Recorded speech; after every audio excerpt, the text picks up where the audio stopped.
Calculation of the water dissociation constant Kw value, that is 1 into 10 raised to power minus 14 at 25 degrees Celsius.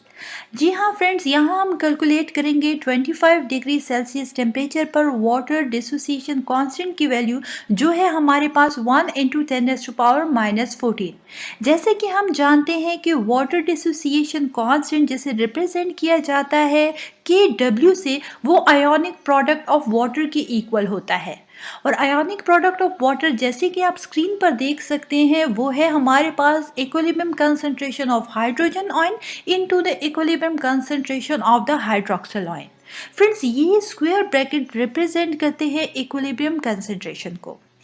Friends, for pure water at 25 degree Celsius पर हमारे पास equilibrium constant Kc की value है 1.8 into 10 raised to power minus 16 moles पर cubic decimetre.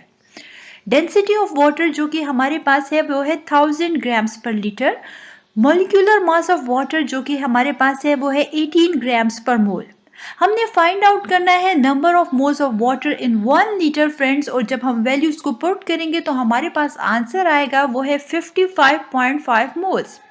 Equation 1 को हम लेते हैं जिसमें हमने ऑलरेडी ये इक्वेशन को फाइंड आउट किया है। वो है हमारे पास equilibrium concentration of hydrogen ion into the equilibrium concentration of hydroxyl ion is equal to Kc into the equilibrium concentration of water. Friends, यहाँ हम वैल्यूज़ को पुट कर देंगे। जैसे कि आप देख सकते हैं कि इक्वेशन में हमने वैल्यूज़ को पुट कर दिया है। यहाँ पर Kc की जगह अब वैल्यू को पुट कर चुके हैं जो है 1 into 10 raised to power minus 16, and number of moles of water को पुट कर दिया है जो कि है हमारे पास 55.5। रिजल्ट आ जाता है हमारे पास 1 into 10 raised to power minus 14। Friends, ये 1 into 10 raised to power minus 14 जो है ये आंसर आया है हमारे पास आयोनिक प्रोडक्ट ऑफ वाटर का। और ये आयोनिक प्रोडक्ट ऑफ वाटर हम जानते हैं इक्वल होता है Kw के, जो कि वाटर डिसोसिएशन कांस्टेंट कहलाता है। जैसा कि आप जानते हैं कि वाटर एक वीक इलेक्ट्रोलाइट है और स्लाइटली डिसोसिएट होने के बाद ये प्रोड्यूस करता है equal number of hydrogen ion and hydroxyl ion को। यही वजह कि आप स्क्रीन पर देख सकते हैं कि हमने रिप्रेजेंट किया है इसको कुछ इस तरीके से कि equilibrium concentration of hydrogen ion is equal to the equilibrium concentration of hydroxyl ion से। जैसे कि ऑलरेडी हम फाइंड आउट कर चुके हैं कि water dissociation constant Kw equal है आयोनिक प्रोडक्ट ऑफ वाटर की, और इसकी वैल्यू है हमारे पास 1 into 10 raised to power minus 14। Friends, हम यहाँ डिस्कस कर चुके हैं कि हमारे पास जो वाटर डिसोसिएट होता है तो वो इक्वल अमाउंट ऑफ हाइड्रोजन और हाइड्रोक्सिल आयन प्रोड्यूस करता है।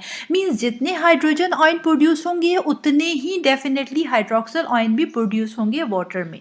यही वजह है कि सेकेंड इक्वेशन में आप देख सकते हैं कि हाइड्रोक्सिल आयन की बजाय फर्स्ट इक्वेशन में हमारे पास हाइड्रोक्सिल आयन है, जबकि सेकेंड इक्वेशन में हमने हाइड्रोक्सिल आयन को रिप्लेस कर दिया है हाइड्रोजन आयन से, क्योंकि दोनों की कंसंट्रेशन सेम है।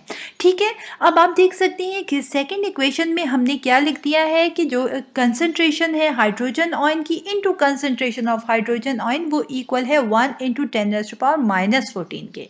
फ्रेंड्स, अब दोनों हाइड्रोजन आयन की कंसंट्रेशन जब हम 2 टाइम्स है तो इसको हम स्क्वायर कर सकते हैं, और ये क्या है हमारे पास अब थर्ड इक्वेशन में आप देख सकते हैं कि equilibrium concentration of the hydrogen ion का स्क्वायर हमने लिया है और ये इक्वल है 1 into 10 raised to power minus 14 के। क्योंकि हमने फाइंड आउट करना है कि हाइड्रोजन आयन की कंसंट्रेशन वाटर में कितनी है, तो जब हम इस स्क्वायर को हटाएंगे मींस हाफ लेंगे, स्क्वायर रूट लेंगे, तो आप देख सकते हैं कि हमारे पास जो हाइड्रोजन आयन की कंसंट्रेशन होगी वो 1 into 10 raised to power minus 7 है। ठीक है, क्योंकि 1 into 10 raised to power minus 14 में हमारे पास हाफ कंसंट्रेशन हाइड्रोजन आयन की और हाफ कंसंट्रेशन हाइड्रोक्सिल आयन की है, तो जब इसका हाफ करेंगे तो हमारे पास आ जाएगा कंसंट्रेशन ऑफ हाइड्रोजन आयन वो है 1 into 10 raised to power minus 7। Friends, याद रखिए कि हमारे पास ये जो वाटर डिसोसिएशन कांस्टेंट में हमने यहाँ पे मालूम किया कि हाइड्रोजन आयन की कंसंट्रेशन कितनी है, ठीक है, जो कि हमने फाइंड आउट कर लिया 1 into 10 raised to power minus 14 है प्योर वाटर में एट 25 डिग्री सेल्सियस में। अब फ्रेंड्स इसके ज़रिए हम ये मालूम कर सकते हैं कि हमारे पास जो सॉल्यूशन है उसमें हाइड्रोजन आयन की कंसंट्रेशन कितनी है, और इस कंसंट्रेशन के ज़रिए हमें ये भी मालूम हो सकता है कि क्या ये सॉल्यूशन एसिडिक है, बेसिक है या फिर न्यूट्रल है। फ्रेंड्स याद रखें कि जब कभी हमारे पास concentration of hydrogen ion 1 × 10⁻⁻⁷ moles पर क्यूबिक डेसीमीटर होगी, तो इस केस में हमारे पास जो सॉल्यूशन होगा वो न्यूट्रल सॉल्यूशन होगा। A solution is neutral when the hydrogen ion concentration is equal to 1 × 10⁻⁷ moles per cubic decimeter। जैसे कि हमने डिस्कस किया कि हमारे पास सॉल्यूशन न्यूट्रल होगा जबकि हाइड्रोजन आयन की कंसंट्रेशन हमारे पास 1 × 10⁻⁷ मोल्स पर क्यूबिक डेसीमीटर होगी।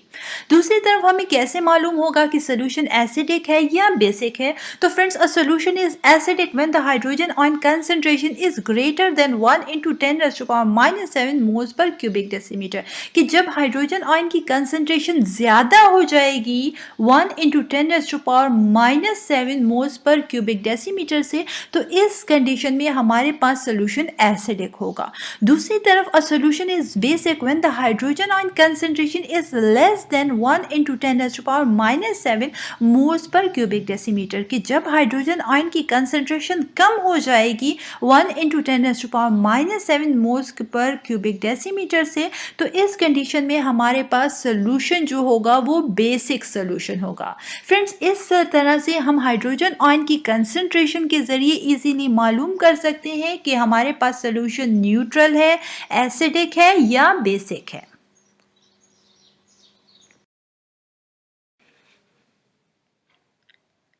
इस वीडियो को लाइक, शेयर और डिजिटल केमिस्ट्री चैनल को सब्सक्राइब ज़रूर कीजिएगा ताकि आपको हमारी आने वाली हर वीडियो की अपडेट्स मिलती रहें।